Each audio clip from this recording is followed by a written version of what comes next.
wala an aka harbi mutum ban ruwan mu ina daga nan ba inda zan ji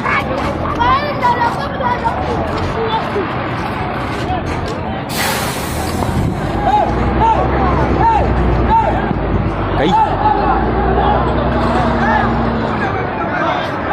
to babai wani fosu babai da uwarsa babai wani Allah babai wallahi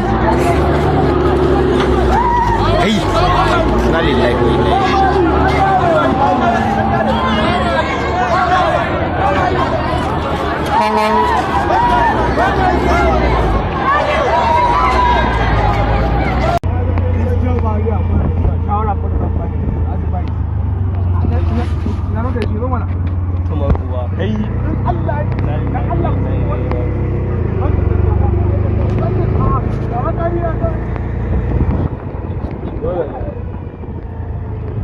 kafin ma ya zo kenan kai ka ga zuwa kan titina na turowa ba ma sai ba